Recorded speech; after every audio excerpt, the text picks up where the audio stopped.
नमस्कार. खोटं बोलून धर्माचं रक्षण करता येतं का?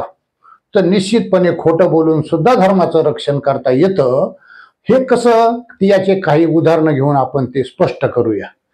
काही हत्यारे एका जणाची हत्या करण्यासाठी त्याला शोधतायत आणि त्याचा शोध घेण्यात जर आपल्याला त्यांनी विचारलं, हत्याऱ्यांनी विचारलं, असा असा माणूस तुम्हाला दिसला का, किंवा याचा काही पत्ता आहे का, तर तो माणूस आपल्याला माहीत असताना सुद्धा किंवा आपण त्याला पाहिलेलं असताना सुद्धा त्या हत्याऱ्या लोकांची दिशाभूल करायला हरकत नाही. म्हणजे काही हत्यारे जर एखाद्याची हत्या करण्यासाठी त्याच्या पाठीमागे लागलेले असतील आणि त्याचा पत्ता जर आपल्याला असेल, तर आपण तिथे त्या हत्याऱ्या लोकांना खोटं बोलायला हरकत नाही आणि समोरच्याचे प्राण वाचायला हरकत नाही. म्हणजे इथे काय होतं, अधर्म टळतो. इथं अधर्म टळतो. हत्यारे जे हत्या करणार आहेत त्या माणसाची हत्या टाळावी म्हणून आपण खोटं बोललो, इथे अनर्थ टळतो पुढचा आणि इथं धर्माचं रक्षण होतं. म्हणून कुठल्या ठिकाणी खोटं बोलायचं आणि कुठल्या ठिकाणी खरं बोलायचं याला सुद्धा महत्व आहे. आता पुढे बघा, आता पुढचे काही उदाहरण आपण जर पाहिले तर काय झालं होतं, सीता स्वयंवर होणार होतं. स्वयंवरामध्ये भाग घेण्यासाठी रावण सुद्धा तिथे आला होता. मग रावण तिथे आला होता तर रावण धनुष्य उचलणारच होता, पण तिथे उपस्थित असलेल्या काही लोकांनी त्याला सांगितलं, तुझ्या लंकेला आग लागली, तुझ्या लंकेला आग लागली असं कळताच रावणाने तिथे ते स्वयंवर सोडून दिलं आणि रावण लंकेला गेला.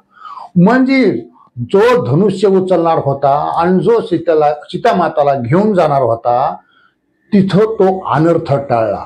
म्हणून तिथल्या लोकांनी जरी त्याला खोटे, श्रीलंकेला तुझ्या आग लागली असं खोटं जरी सांगितलं असलं, तरी तिथं अधर्म जो होणार होता तो टळला.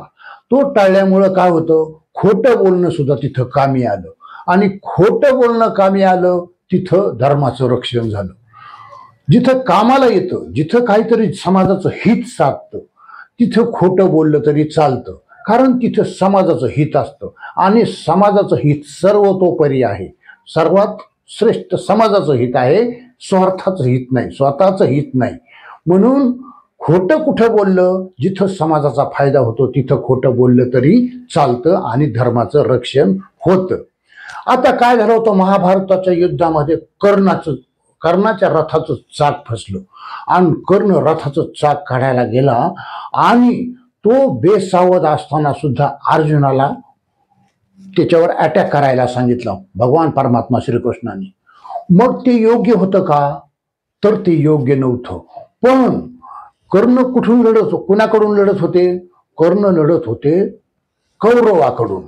आणि जर कर्ण मरत नाही तर आपल्याला हे युद्ध जिंकणं शक्य नाही, हे भगवान परमात्मा श्रीकृष्णाला माहिती होतं. म्हणून खोटं का व्हायना तिथं खोटी कृती करायची, पण धर्माचं रक्षण करायचं, अधर्म टाळला पाहिजे.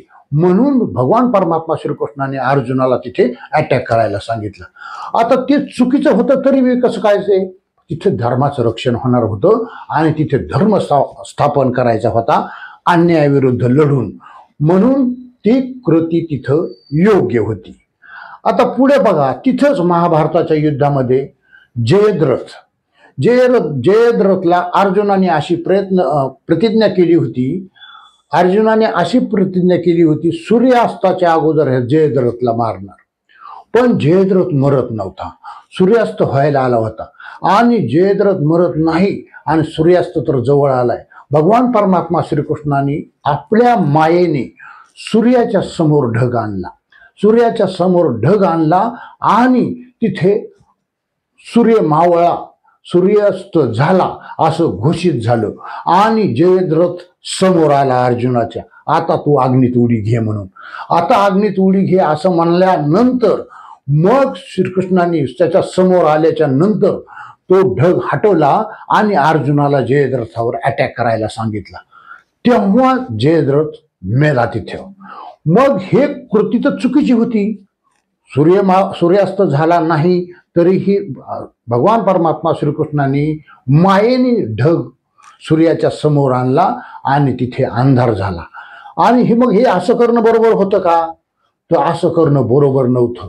पण युद्ध जिंकणं, अन्यायाच्या विरोधात युद्ध जिंकणं अन्याय अत्याचार याच्या विरोधात युद्ध जिंकणं गरजेचं होतं. म्हणून ती कृती धर्माच्या रक्षणासाठी तिथं खोटं जरी काही करावं लागलं तरी ते योग्यच होतं. कारण तिथं स्वार्थ नव्हता काही, तिथं स्वार्थ नव्हता काही भगवान परमात्मा श्रीकृष्णाचा. तिथे स्वार्थ नसल्यामुळं काय झालं, त्यांनी ते सगळ्यांसाठी केलं, सर्वांसाठी केलं, जनतेच्या हितासाठी केलं. पुढे